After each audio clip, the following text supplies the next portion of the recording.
Hi, Charles. How's it going?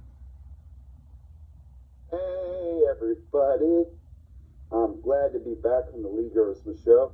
A little bit under the weather, Lee. Didn't tell you off the air, but so if I Hmm. cough a little bit, sorry. It's going around, folks. Yeah. Cold and flu season. Make sure you get your flu shot. That's our weekly word of the week, I guess, or something. Our public service announcement Yeah. on the Lee Grossman show. Get your flu shot. Yeah. I did. Yeah, I did too, but I'm still sick. But Ah. anyway, it's always it's always great to be back. There was a little lull there for a minute on reviews on the Great Lee Grossman Show channel, the greatest channel on YouTube, if Yeah. I must say. That's because I don't For always like to have a strict schedule.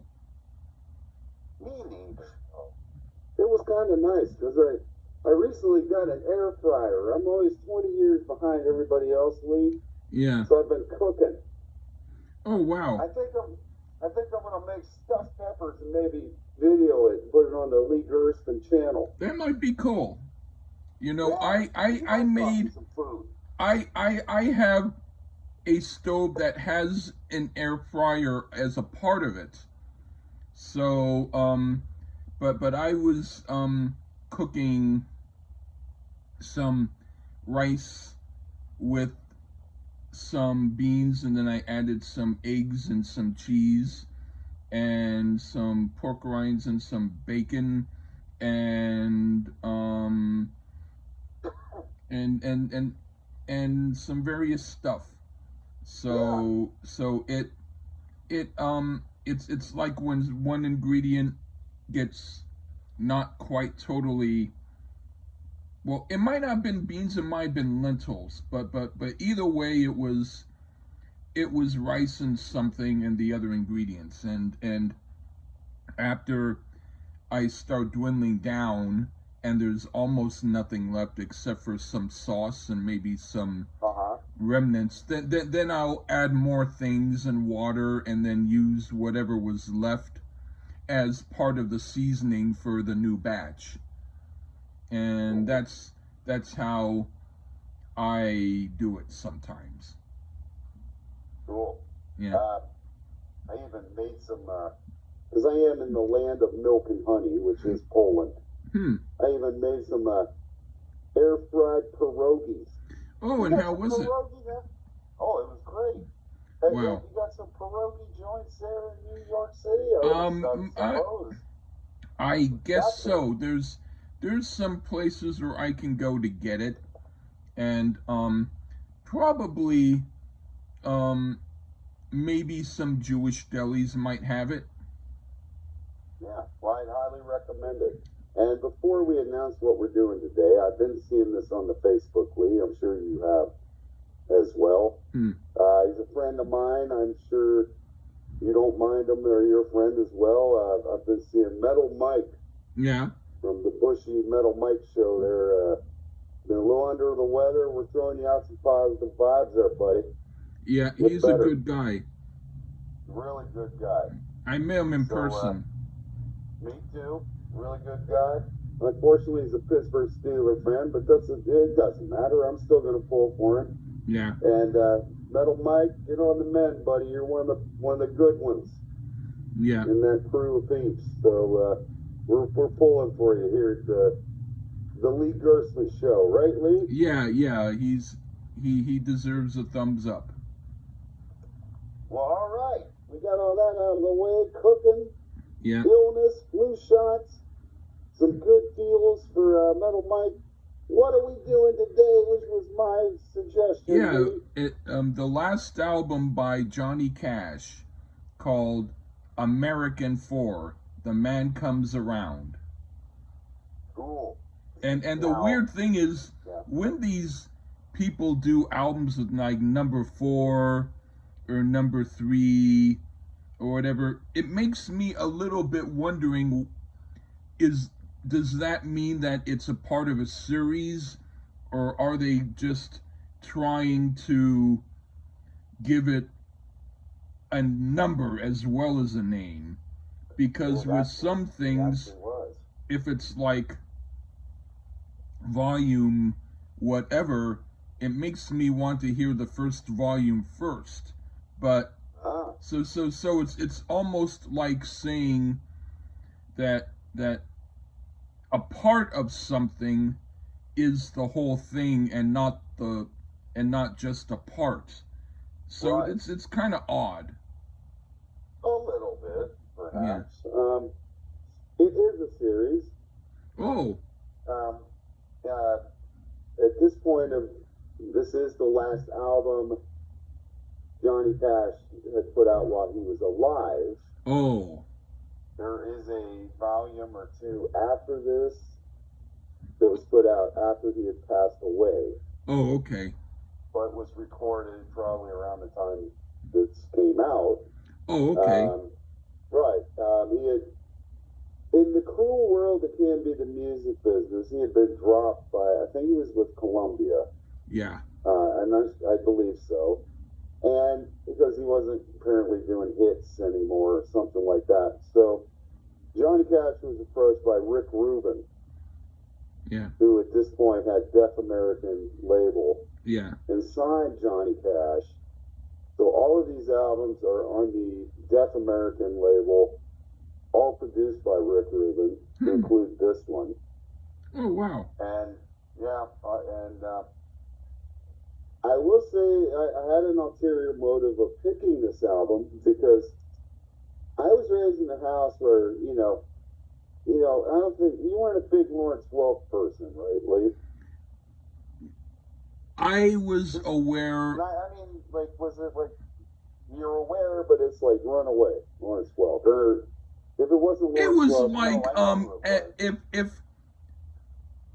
if I was not allowed to shut off the TV and I had nothing else to do, I sat to watch it. Okay, maybe a better analogy. Who's that other dude we reviewed? The The Roger dad Whittaker. loved a lot. Roger Whittaker, right? Like run away. And Yeah. the genre of country music in my family was run away. Like it's evil or something, I don't know why. And I had to get away from home and Huh. think for myself a little bit. There's a song on this album that was really what got me into Johnny Cash. Hmm. And then I worked back because I admit it, I wasn't a country fan. Not at all. Hmm. At all. Hmm. And Johnny, even though we've done what we did live at San Quentin, Yeah.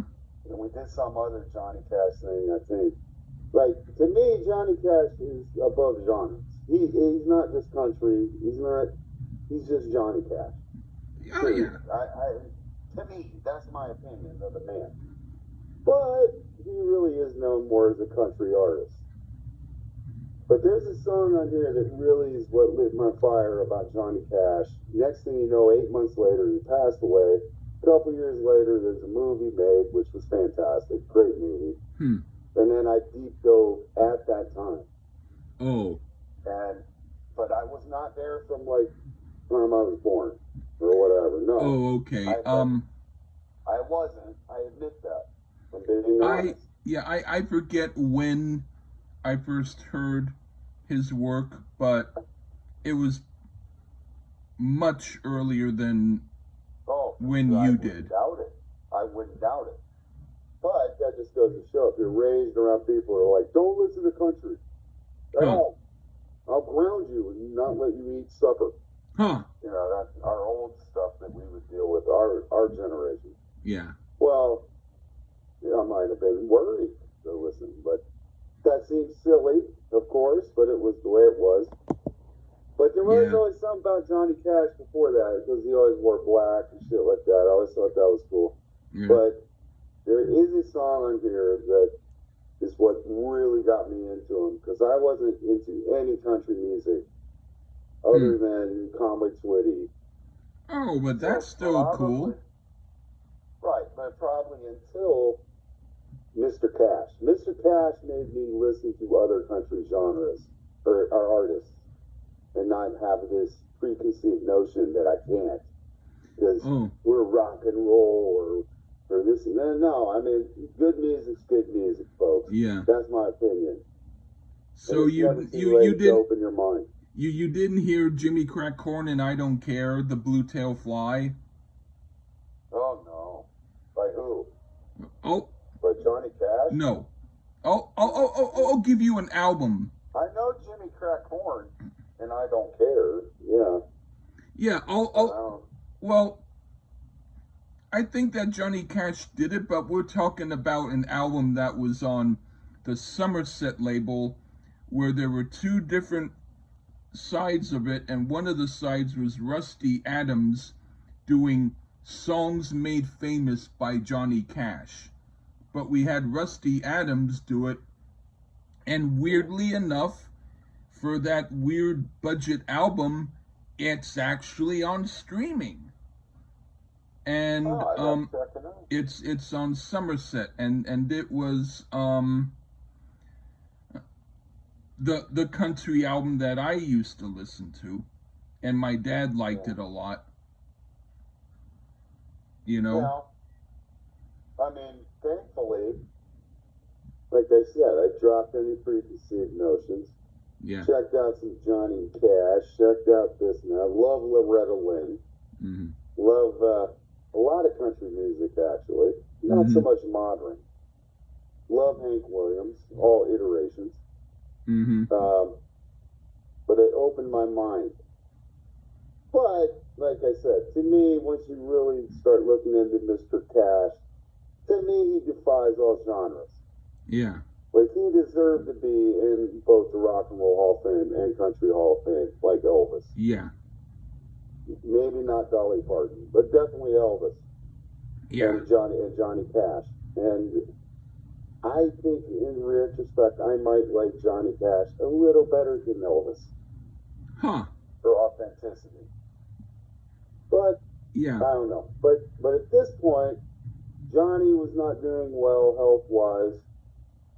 But he just wanted to keep working, and yeah. he's working with Rick Rubin as a producer. He's got an all-star band. It's basically the Heartbreakers from Tom Petty and the Heartbreakers. Huh. And a few other people.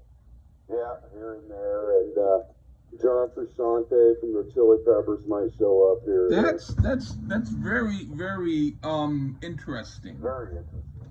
Yeah.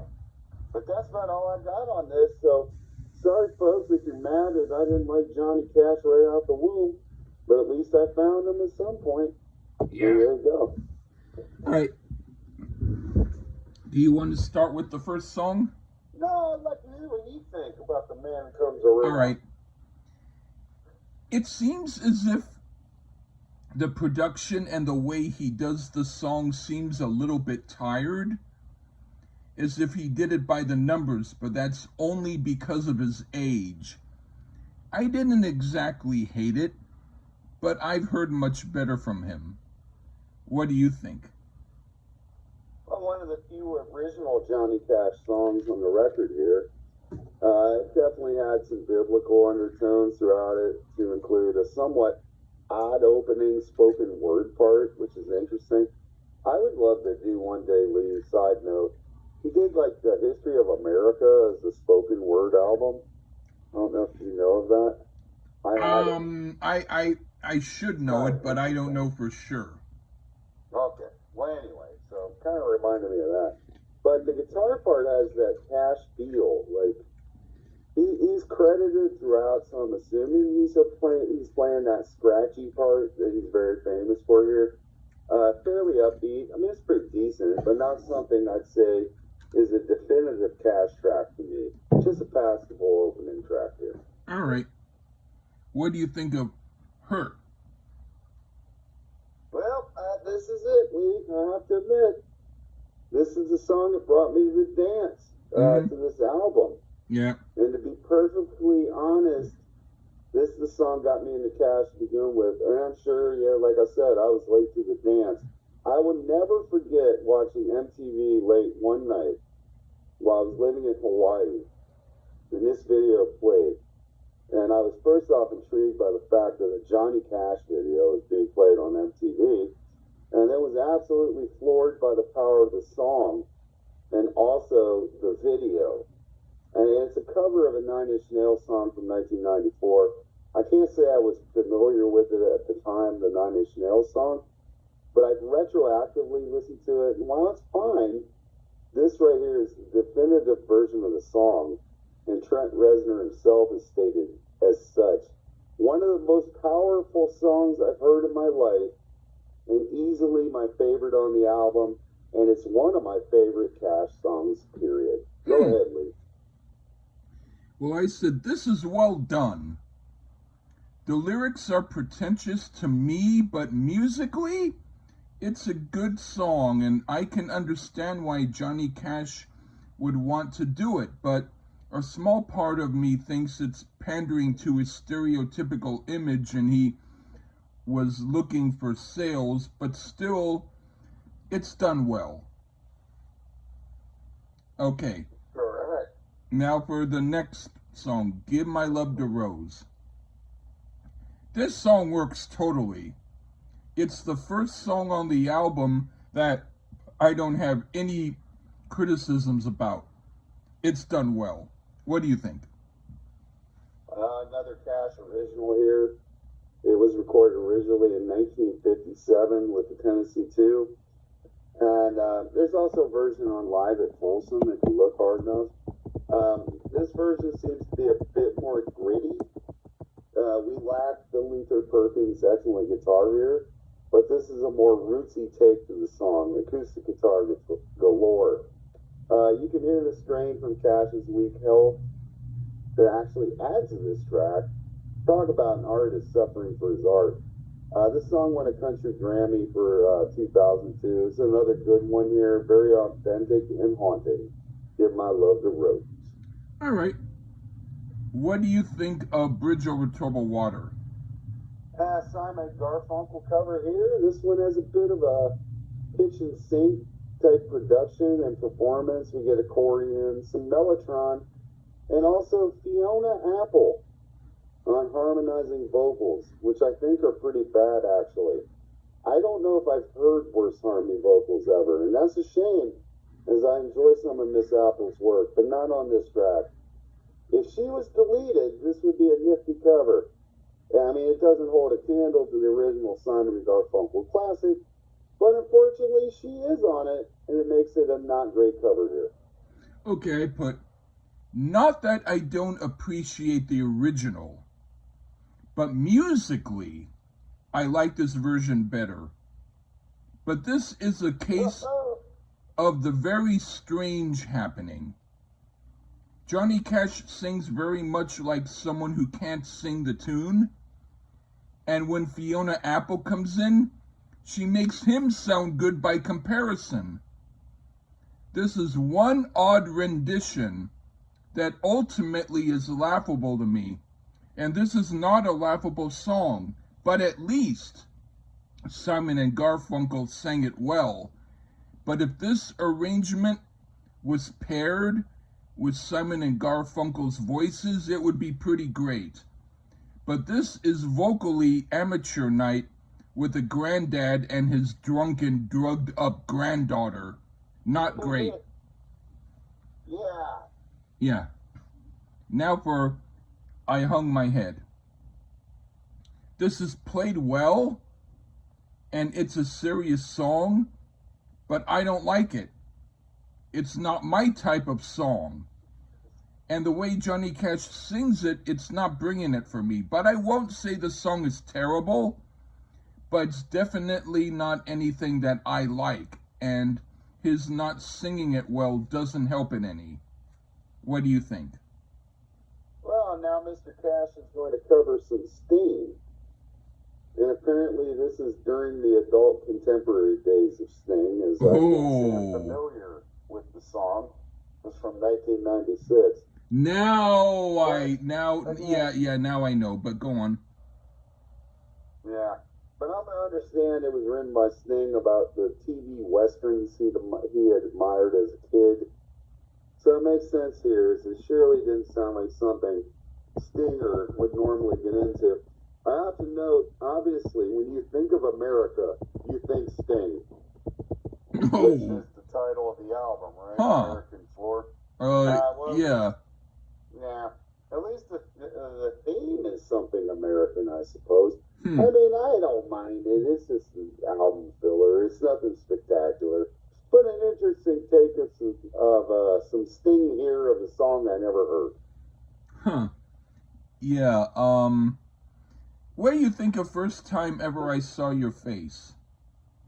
A folk song written by Ewan McCall and made a huge hit by Roberta Flack, which interestingly, style-wise, isn't so far removed from the Flack version. I guess it's just a little more countrified, I suppose. I love the keyboards on this. There's a dreamlike feel to this song, and Ruben's production is solid on this, and it's been throughout the album for the most part. I thought it was a powerful little track here. It's a good one. I like this one. All right, I put definitely not the best version I've heard of this song, but so far, this is the best song on the album because I like his singing and delivery, because it sounds emotional and honest, and it's done with sincerity. So I'll say it's a good version and I enjoyed it. All right, now for Personal Jesus. This is awesome. He took a mediocre song that was annoying at best and made it transcendent. This is what music making should be more often. I'm totally giving this 10 thumbs up. What do you think? John Frusciante is on guitar on this Depeche Mode cover. We also get some pretty cool piano on this track. Has a bit of a honky-tonk feel to it. This gets pretty interesting at points for sure. And I thought Cash does an admirable job singing this one. Now, I love the original, unlike you. But this is a fun cover, and the guitar work is excellent. So, very passable cover here of Personal Jesus for me. All right.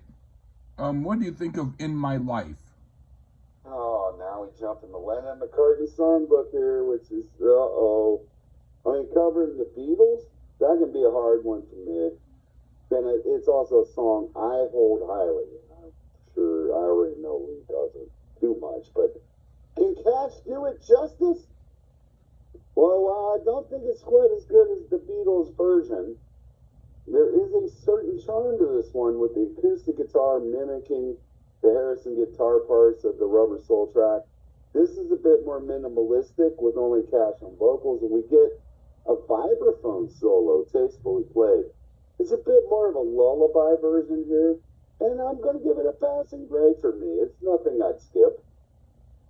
Okay, I can't get behind this. The playing is so-so, but mixed with his singing, and it's a combination of stuff that's embarrassing at best. I don't think he sings it well at all, and it would have been better if he hadn't put it out. Okay. But you don't like In My Life anyway. But to have a version of it that makes me like the original better is even worse. Oh, that's not bad. I'll take it. Okay. Okay. Song, Anyway, the next song, Sam Hall. Okay. The lyrics are more stereotypically what people might expect Johnny Cash to sing about, and the lyrics are a bit simple, but musically it works, and I like the song musically. What do you think? Yeah, a cover of a song made famous in the States by Tex Ritter. Oh, okay, that's someone I need to hear. Yeah, Cash himself also recorded this in '65. All right. So basically a cover of a cover here. Great little acoustic guitar solo here. And as far as the style of the song, like you mentioned, this is one of the most Cash-like songs theme-wise. Stereotypical, if you want to say that, about a badass, basically. I thought he pulled it off nicely. It's a fun little sleeper track here. All right. What do you think of Danny Boy? Venmont Trench from the Heartbreakers plays some pipe organ on this. Huh. Which works perfectly here for the old Irish folk song here. Ironically written by a British dude. But either way, which seems like it's been covered by all country artists ever. I believe. Conway Twitty does a rock version, which is interesting. Huh. Not to say this one isn't, isn't that great or something. It's all right. I thought Cash sang it rather well. Seems like this one suited his voice really well at this point. Sounds as if it was sung in a church. So I enjoyed this take of the time-honored classic country cover of Dandy Boy. Yeah, I like that, and it's one of the better versions I heard of it, because even though he sings it a bit rough, it's what gives the song character. And I like the arrangement, and I think he does a damn fine job. Kudos to Johnny Cash. All right. Now for Desperado. My least favorite song on the original great album, it was on, but at least they sang in tune in the original version. And the arrangement of the acoustic guitar seems too fresh. And Johnny Cash isn't singing this well, and Don Henley sounds like an enthusiastic daughter who also can't sing, but tries to cover up for Papa. At best, it's laughable. What do you think? Well, yeah, complete with Don Henley, we get a cover of the Eagles track at this junction in the album, and I've never been a massive fan of the song. I mean, as far as the Eagles, sometimes I can, I have to describe myself, I have to be in the mood. And I'm usually not in the mood for this one ever.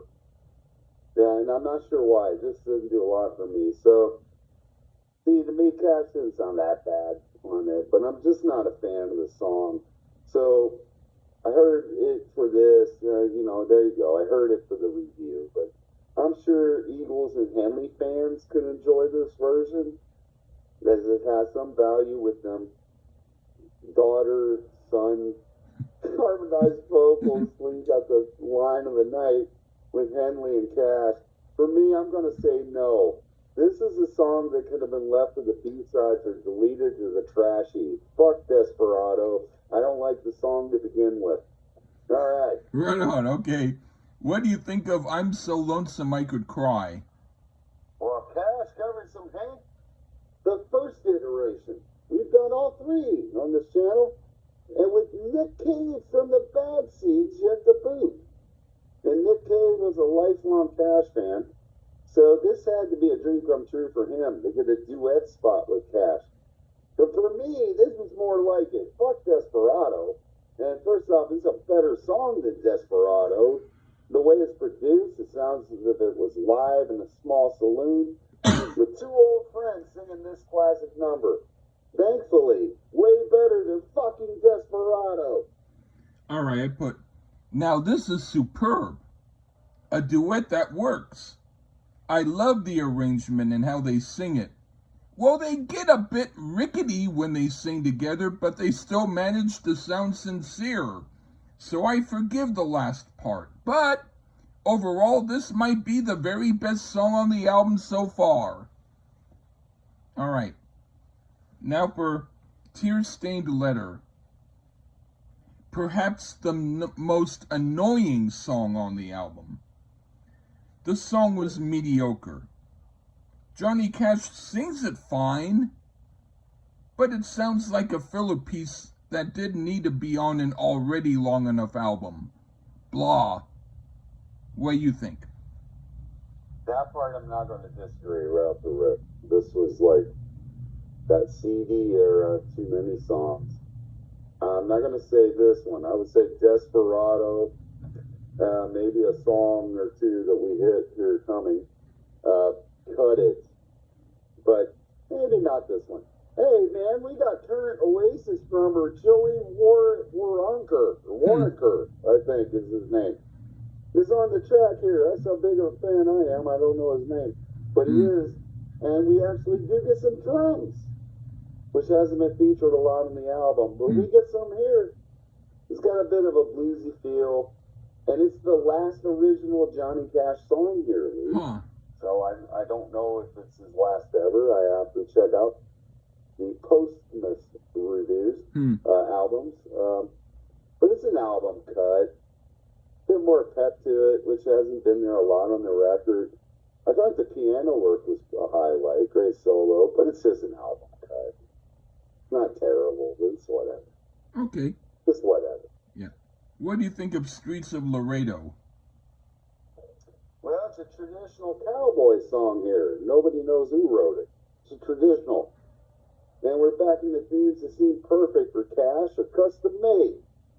Solid acoustic guitar again. Sure, at times Cash was a little shaky vocally, but it's due to his health.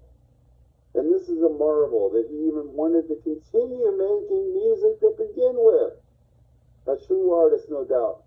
I enjoy this one, but I have to admit, like I said, the previous one, I cut this album to, like, say, 12 tracks from the 15, and this one's on the borderline.